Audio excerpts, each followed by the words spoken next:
Hello friends, Rama mathematics classes में आपका स्वागत है। देखिए फ्रेंड्स, आज एडिटोरिया बुक का सीट नंबर 52वां को देखने का प्रयास करते हैं। इसके पहले 51 हो चुका है। चलिए आगे देखते हैं कम समय लेते हुए। पहला देखते हैं, फर्स्ट क्वेश्चन है। देखिए फर्स्ट में है क्या है, तो देखिए निम्नलिखित में कौन सा मूल अधिकार केवल भारतीयों को ही प्राप्त है। कौन सा मूल अधिकार केवल भारतीयों के प्राप्त है? तो अनुच्छेद 15, 16 और 19 सभी किसको प्राप्त हैं? तो भारतीयों के, केवल भारतीयों के। क्या है? तो केवल भारतीयों के, इसमें विदेशी को प्राप्त नहीं है। चलिए आगे देखते हैं। अगला क्वेश्चन है, निम्नलिखित में पर विचार करें। तो राज्यसभा के सदस्यों का कार्यकाल 4 वर्ष होता है? नहीं, 6 वर्ष होता है। कितना होता है? 6 वर्ष होता है। राज्यसभा के सदस्यों के कम से कम 35 वर्ष होना चाहिए। हाँ ठीक है। राज्यसभा स्थायी सदस्य हैं, लेकिन इसे 1/4 ना 1/3, 1/3 2 वर्ष के लिए, 1/3 2 वर्ष के लिए। तो ऑप्शन नंबर केवल कौन होगा? तो बी होगा, केवल 2 होगा। चलिए आगे देखते हैं। धन विधेयक राज्यसभा में अधिकतम कितने दिन तक रोका जा सकता है? राज्यसभा में धन विधेयक कितने दिन तक रोका जा सकता है? रोका जा सकता है तो 14 दिन, 14 दिन तक। कितना? तो 14 दिन तक रोका जा सकता है। चलिए फिर से देख लेते हैं फिर से। राज नहीं, तो ठीक है, दुबला ठीक है। चलिए आगे देखते हैं।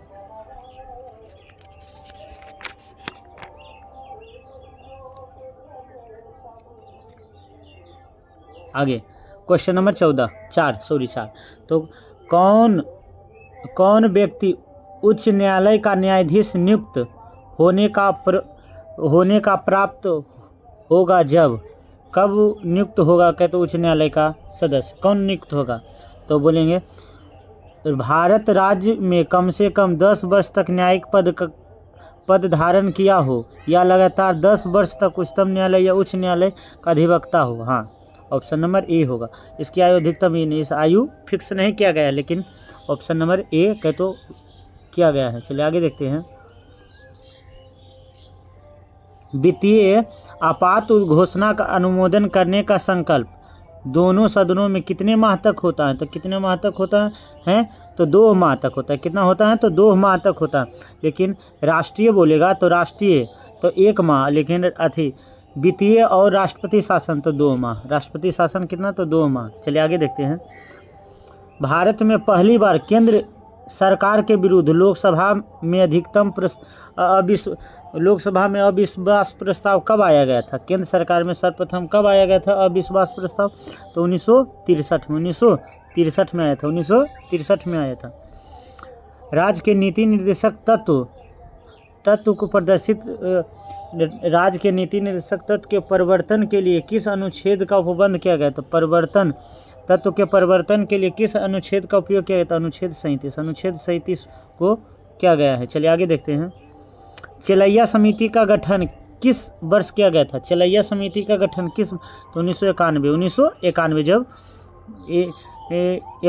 एलपीजी वैश्वीकरण का क्रांति आया था, तब चलैया समिति का गठन किया गया था। आगे देखते हैं।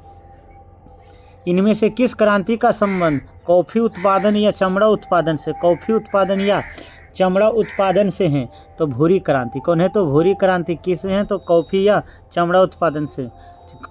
कॉफ़ी या कौन सी? चमड़ा उत्पादन से हैं। चलिए आगे देखते हैं। एक धन जो आसानी से विदेश से आता है लेकिन आसानी से चला जाता है, इस प्रकार को कहा जाता है। आता है आसानी से चला जाता है, तो इस प्रकार धन को क्या हॉट मनी क्या कहते हैं? तो हॉट मनी कहते हैं। चलिए आगे देखते हैं। गन्ने का उचित एवं प्रश्रमिक मूल्य एफआरपी अनुमोदित करता है। एफआरपी अनुमोदित करता है तो आर्थिक मामला पर कैबिनेट समिति। आर्थिक मामला पर कैबिनेट कौन है? तो कैबिनेट समिति करता है। चलिए आगे देखते हैं। असहयोग आंदोलन में कौन सा कार्यक्रम शामिल नहीं है? असहयोग आंदोलन में कौन सा कार्यक्रम शामिल नहीं है? तो कौन कार्यक्रम शामिल नहीं है असहयोग आंदोलन में? कौन नहीं है? तो बोलेंगे सरकारी पदों का त्याग। हाँ, किया गया था। विदेशी माल का बहिष्कार भी किया गया था। अदालतों को वकीलों का बहिष्कार किया गया था। सरकारी वाहनों से यात्रा करने पर पाबंदी, ये नहीं है, ये गलत नहीं है, गलत है, ये सब क्या है, सही है। चलिए आगे देखते हैं। दांडी मार्च की समाप्ति किस तिथि को हुआ था? दांडी मार्च की समाप्ति किस तिथि को हुआ था? तो 6 अप्रैल। कब हुआ था? तो 6 अप्रैल। और 6 अप्रैल से क्या चलाया था? सविनय अवज्ञा आंदोलन। सविनय अवज्ञा आंदोलन। दांडी कहाँ है? तो गुजरात में। दांडी कहाँ है? तो गुजरात में। चलिए आगे देखते हैं। Question number 14। तो देखिए, गांधी जी के जीवन काल में घटित घटना का सही क्रम कौन नहीं?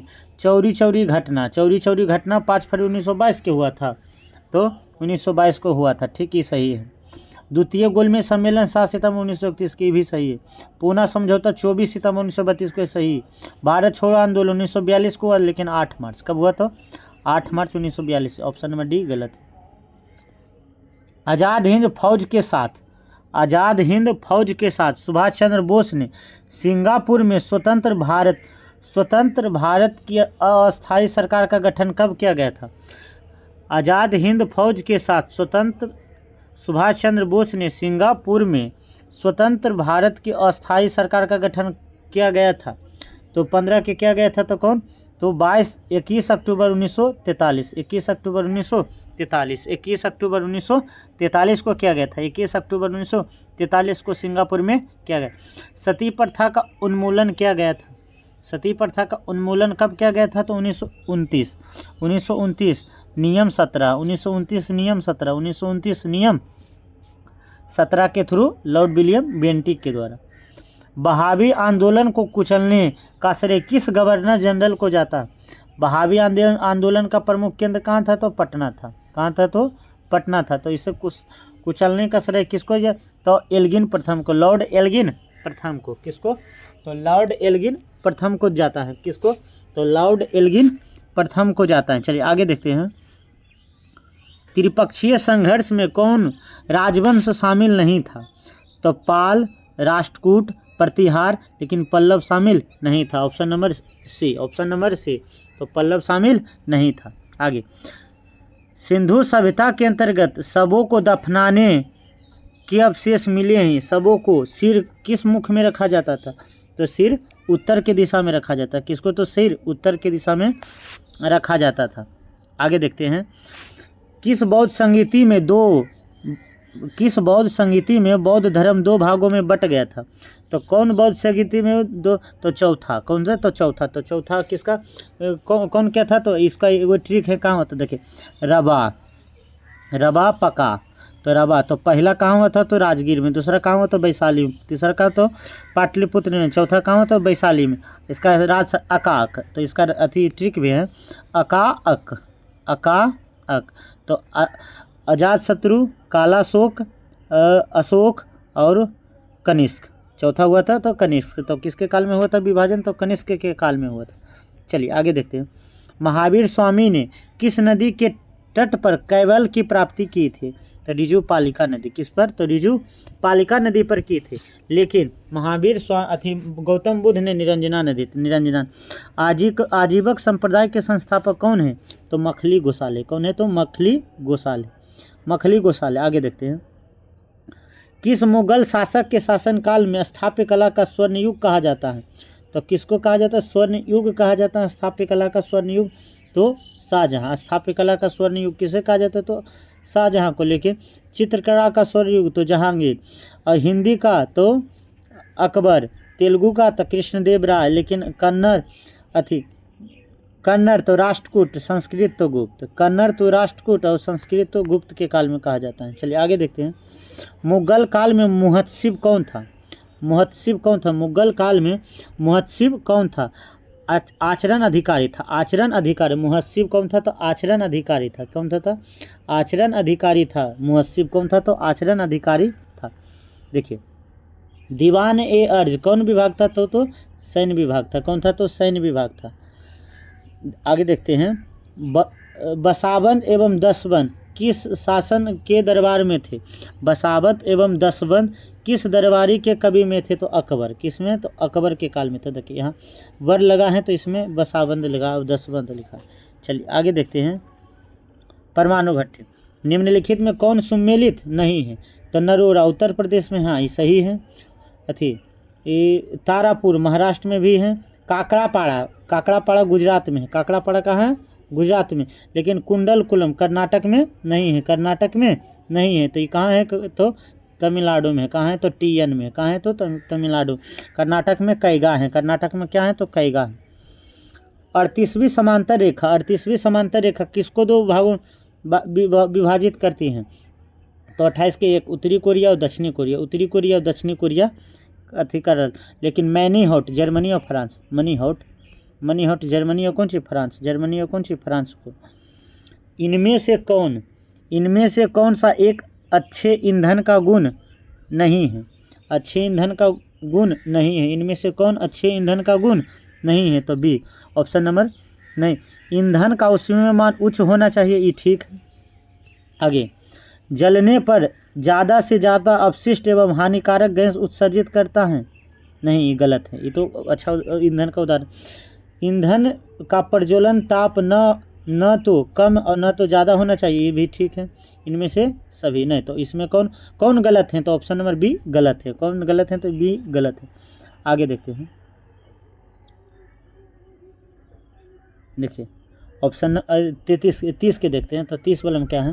तो देखिए, तो विटामिन है। तो विटामिन 7 तो बालों का झड़ना। विटामिन 7 तो बालों का झड़ना है। विटामिन 7 तो बालों का झड़ना।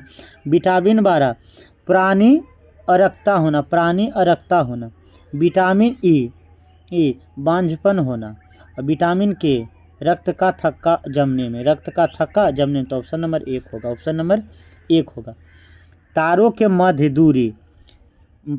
मध्य दूरी ज्ञात करने की इकाई क्या है? तारों के मध्य दूरी ज्ञात करने की इकाई क्या है? तो गैलेक्सी इकाई। क्या है? तो गैलेक्सी इकाई। क्या है? तो गैलेक्सी इकाई है। गैलेक्सी इकाई है। चलिए आगे देखते हैं। निम्नलिखित में से कौन सा रोग पुरुष की तुलना में महिला बहुत कम होता है? पुरुष की तुलना में महिला में बहुत कम होता है। पुरुष की तुलना में महिला में बहुत कम होता है। तो वर्धनता पुरुष की तुलना में महिला में कम होती है। किस रोग पुरुष की तुलना में महिला में बहुत कम होती है? तो वर्धनता रोग महिला में कम होती है। चलिए आगे देखते हैं। हीमोग्लोबिन लाल रक्त कोशिका के अंदर एक प्रोटीन है। यह निम्न किसका वाहक है? तो ऑक्सीजन का वाहक है। किसका है? तो ऑक्सीजन का वाहक है। चलिए आगे देखते हैं। Question number 34। तो देखिए क्वेश्चन नंबर 34 क्या है? तो 34 में है, किसी पदार्थ को एक अवस्था से दूसरी अवस्था में बिना तापमान में बदलाव के परिवर्तन होने की आवश्यक ऊष्मा को क्या कहते हैं? तो गुप्त ऊष्मा कहते हैं। क्या कहते हैं? तो गुप्त ऊष्मा कहते हैं। किसी पदार्थ को एक अवस्था से दूसरी अवस्था में बिना तापमान में बदलाव के परिवर्तन होने के लिए आवश्यक ऊष्मा को क्या कहते हैं? तो क्या कहते हैं? तो गुप्त ऊष्मा कहते हैं। क्या कहते हैं? तो गुप्त ऊष्मा कहते हैं। आगे देखते हैं। निम्नलिखित कोशिका अंगों में से किस में न्यूक्लिक अम्ल पाया जाता है? किस में न्यूक्लिक अम्ल पाया नहीं जाता है? न्यूक्लिक अम्ल किस में नहीं पाया जाता है? तो जीव द्रव में न्यूक्लिक अम्ल नहीं पाया जाता, लेकिन केंद्रिका में, हरित लवक में राजू पाया जाता है। चलिए आगे देखते हैं। निम्नलिखित में से कौन सा विटामिन ए का अच्छा स्रोत नहीं है? कौन सा विटामिन ए का अच्छा स्रोत नहीं है? तो बोलेंगे मछली का तेल है, पालक भी है, जंतु का यकृत है, लेकिन आम नहीं है। चलिए आगे देखते हैं। 37 के क्वेश्चन नंबर 37 है। प्रतिरोध का ऐसा मात्रा क्या होता है? ओम होता है। प्रतिरोध का विद्युत प्रवाह के तो एम्पियर होता है। बल का न्यूटन होता है, लेकिन पावर का क्या होता है? वाट होता है। चलिए आगे देखते हैं। 38 के, धातुओं में सबसे कम घनत्व वाला तत्व कौन है? धातुओं में सबसे कम घनत्व वाला तत्व कौन है? तो लिथियम सबसे कम घनत्व वाला तत्व है। चलिए आगे देखते हैं। 39 के, प्राकृतिक रबर के बारे में निम्नलिखित में से कौन सा कथन सही है? प्राकृतिक रबर के बारे में निम्नलिखित में से कौन सा कथन सही? यह एक प्राकृतिक बहुलक है जो इसमें लोचदार गुण पाया जाता है। हाँ, यही सही है। प्राकृतिक बहुलक क्रियात्मक होता है, नहीं, यह बहुलक नहीं है, ये गलत है। या प्राकृतिक बहुलक इसमें लोचदार, नहीं नहीं नहीं, गलत है। तो ऑप्शन नंबर ए होगा। चलिए आगे देखते हैं। किसी तत्व का रासायनिक गुण उसके रासायनिक गुण निम्न में से कौन तय करता है? रासायनिक गुण निम्नलिखित में से कौन सा तय करता है? इलेक्ट्रॉन की संख्या। रासायनिक गुण कौन तय करता है? तो इलेक्ट्रॉन की संख्या। देखिए, देव प्रयाग का संगम कौन है? देव प्रयाग का संगम कौन है? भागीरथी और कौन सी? अलकनंदा। देव प्रयाग, भागीरथी और अलकनंदा कौन है? तो देव प्रयाग है। अलकनंदा और मंदाकिनी तो कौन प्रयाग है? मंदाकिनी कह तो कौन है? तो सॉरी, गंगा और अलकनंदा तो कौन प्रयाग है? तो भागीरथी प्रयाग है। लेकिन अलकनंदा और मंदाकिनी नहीं, ऑप्शन नंबर 1 होगा। चलिए आगे देखते हैं। निम्नलिखित में से किस राज्य में कर्क रेखा गुजरती है? निम्नलिखित में से किस राज्य के बीच कर्क रेखा गुजरती हैं? तो बीचों बीच गुजरती हैं। कौन रेखा के साथ बीचों बीच गुजरती हैं? तो ऑप्शन नंबर सी, मध्य प्रदेश के साथ बीचों बीच गुजरती हैं। अगला, निम्नलिखित में से कहाँ सबसे ज़्यादा जैव विविधता पाई जाती है? तो सबसे ज़्यादा जैव विविधता कहाँ पाई जाती है? तो उष्ण वर्षावन में। उष्ण वर्षावन में सबसे ज़्यादा जैव विविधता पाई जाती है। चलिए आगे बोलते हैं। चलिए, निम्नलिखित में कौन सा सुमेलित नहीं है? तो कौन सा सुमेलित नहीं है? तो कौन नहीं है? तो देखिए, बांधव राष्ट्रीय उद्यान मध्य प्रदेश में, हाँ, ये सुमेलित है। बांदीपुर तो कहाँ है? कर्नाटक में भी सुमेलित है। सिमलीपाल उड़ीसा में सुमेलित, लेकिन रोहिला गुजरात में नहीं है। रोहिला गुजरात में नहीं है, तो ऑप्शन नंबर बी होगा। निम्नलिखित में से कौन सा शीत महासागरीय जलधारा नहीं है? कहे तो कौन शीत नहीं है? तो कहे का मतलब कौन गर्म है? तो 45 के डी, अगुलहास जलधारा एक गर्म जलधारा है। ये कहाँ पाया जाता है? तो हिंद महासागर में। कहाँ? तो हिंद महासागर में पाया जाता है। चलिए आगे देखो। निम्नलिखित में से किस नदी को गंगा की लगल है? तो कावेरी। की लगल है तो किसको? तो कावेरी। की लगल है तो किसको? तो कावेरी। और की नहीं लगल रहेगा तो गोदावरी। की नहीं लगे तो गोदावरी रहेगा। ठीक, गोदावरी। चलिए आगे देखते हैं। प्रशांत महासागर के रिंग ऑफ फायर किस घटना के कारण होता है? रिंग ऑफ फायर किस घटना के कारण होता है? तो भूकंप एवं ज्वालामुखी। भूकंप एवं ज्वालामुखी। तो ऑप्शन नंबर बी होगा। चलिए आगे देखते हैं। Question number 48। तो निम्नलिखित में कौन सा सुमेलित नहीं है? तो बोलेंगे तकलामकान चीन में है। तकलामकान कहाँ है? तो चीन में। थार मरुस्थल तो भारत में है। अटाकामा तो चीन में है। लेकिन गिब्सन अफ्रीका में नहीं है। तो गिब्सन कहाँ है? तो ऑस्ट्रेलिया में। गिब्सन सिप्सन कहाँ है? तो ऑस्ट्रेलिया में। चलिए आगे देखते हैं। प्रतिरोधात्मक एवं घर्षणात्मक बेरोजगारी हैं। प्रतिरोधात्मक एवं घर्षणात्मक बेरोजगारी हैं। तो व्यवसाय या रोजगार परिवर्तन की प्रक्रिया के दौरान श्रमिक व्यक्ति का कुछ समय के लिए बेरोजगार हो जाना, तो घर्षणात्मक बेरोजगारी। न्यूनतम समर्थन मूल्य एमएसपी के बारे में कौन सा कथन सही है? विचार कीजिए। तो ऑप्शन नंबर सी। तो न्यूनतम समर्थन मूल्य आर्थिक मामलों की मंत्रिमंडल समिति द्वारा प्रस्तावित की जाती है। सही है। न्यूनतम समर्थन मूल्य कृषि लागत एवं मूल्य आयोग द्वारा अनुमोदित की जाती है। ये भी सही है। चलिए, टॉपिक खत्म हो गया। कुछ स्मरणीय तथ्य हैं उसको देखने के प्रयास। देखिए, आज दिया है सीट नंबर 52 में पाल वंश। तो पाल वंश के संस्थापक कौन है? तो गोपाल है। इसकी राजधानी क्या है? तो मुंगेर के, तो बिहार में है। प्रसिद्ध उदंतपुरी विश्वविद्यालय की स्थापना किसने किया था? तो गोपाल ने। उदंतपुरी विश्वविद्यालय की स्थापना कहाँ हुआ? तो बिहार से। विक्रमशिला विश्वविद्यालय किसने करवाया था? तो विक्रमशिला कहाँ? तो भागलपुर में। धर्मपाल ने किया था। किसने किया था? तो धर्मपाल ने किया था।